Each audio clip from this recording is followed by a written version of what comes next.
Kekayaan sumber daya alam dapat dimanfaatkan untuk menunjang dan mempermudah kegiatan manusia dalam rangka memenuhi kebutuhan hidupnya. Manfaat kekayaan alam bagi masyarakat dapat dirasakan langsung, misalnya hasil pertanian dan perkebunan, sayur-sayuran, buah-buahan, padi merupakan contoh beberapa hasil kekayaan alam yang dapat dimanfaatkan secara langsung. Ada juga kekayaan alam yang dimanfaatkan secara tidak langsung. Artinya, kekayaan alam tersebut haruslah diolah terlebih dahulu agar dapat dimanfaatkan untuk kepentingan masyarakat. Misalnya minyak bumi yang harus diolah terlebih dahulu agar menjadi minyak tanah, solar, bensin, maupun aspal. Hal tersebut dilakukan agar bisa dimanfaatkan oleh masyarakat. Sumber daya alam yang kita miliki menghasilkan kekayaan alam berupa hasil pertanian, hasil perkebunan, hasil perikanan, hasil hutan, dan hasil tambang. Sumber daya alam tersebut akan bermanfaat apabila kita dapat mengolahnya dengan baik.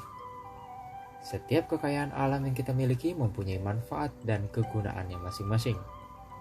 Berikut tabel contoh hasil sumber daya alam dan manfaatnya. Untuk hasil pertanian, kita bisa menemukan manfaat berupa padi sebagai makanan pokok, jagung sebagai makanan pokok dan makanan ternak, kacang kedelai sebagai bahan baku tahu dan tempe, bahan baku kecap, dan bahan baku susu. Kemudian untuk hasil perkebunan bisa berupa kelapa sawit sebagai bahan baku minyak goreng dan margarin, karet sebagai bahan membuat ban, tebu sebagai bahan baku gula pasir, dan kina sebagai obat malaria. Kemudian untuk hasil peternakan, kita bisa menemukan seperti daging sapi, kambing, daging ayam, telur ayam, yang merupakan manfaat sebagai sumber protein hewani. Kemudian ulat sutra yang memiliki manfaat sebagai bahan baku kain sutra, lebah yang mempunyai manfaat menghasilkan madu. Kemudian untuk hasil laut dan perikanan, contohnya seperti ikan yang bermanfaat sebagai sumber protein hewani, rumput laut bermanfaat sebagai obat, bahan makanan dan kosmetik, terumbu karang bermanfaat sebagai wahana tempat rekreasi bawah laut, dan mutiara yang bermanfaat sebagai perhiasan. Dan yang terakhir adalah hasil tambang.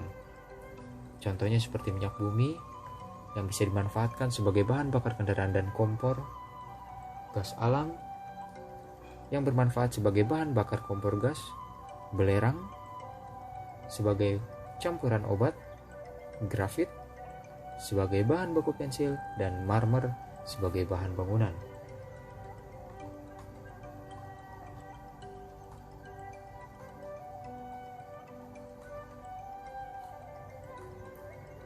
Pemanfaatan sumber daya alam harus dilakukan dengan hati-hati dan bijaksana. Sumber daya alam yang kita miliki harus dilestarikan. Kita tidak boleh memanfaatkan secara sembarangan. Jika sumber daya alam yang kita miliki habis atau rusak, kita terancam bencana. Lingkungan yang rusak dapat mengancam kehidupan masyarakat.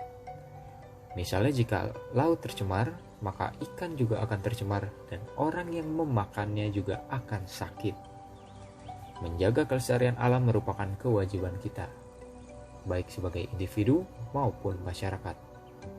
Betapa pentingnya menjaga kelestarian lingkungan dan sumber daya alam yang ada di dalamnya.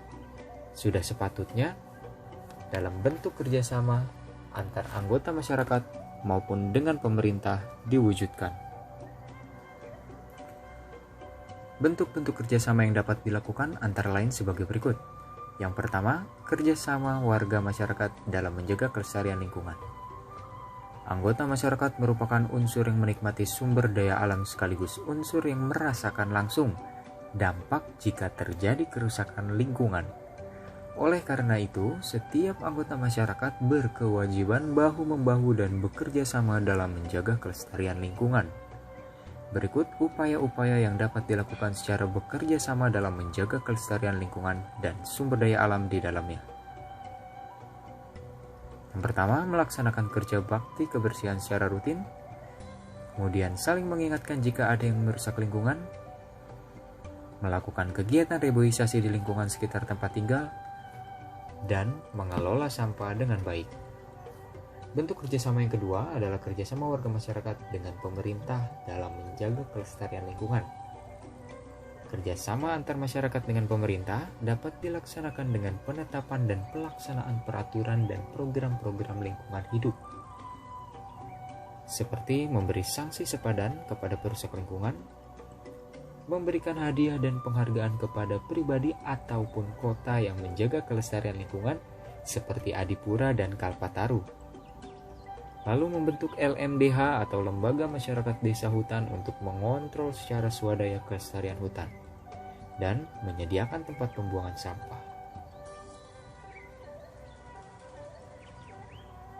Jika masyarakat dan pemerintah telah melaksanakan kewajibannya terhadap lingkungan, maka manfaat dari lingkungan pun bisa kita dapatkan. Manfaat tersebut antara lain sebagai berikut. Yang pertama, hidup aman terhindar dari bencana alam. Yang kedua, hasil alam yang sudah pasti akan melimpah. Yang ketiga, hidup kita akan nyaman karena lingkungan asri dan udara pun bersih. Yang keempat, kebutuhan akan tercukupi dengan baik karena telah disediakan oleh alam. Yang kelima, meningkatkan kesejahteraan masyarakat dengan mengelola dan memanfaatkan sumber daya alam. Dan yang keenam, sumber daya alam yang terjaga dengan baik menjadi modal pembangunan.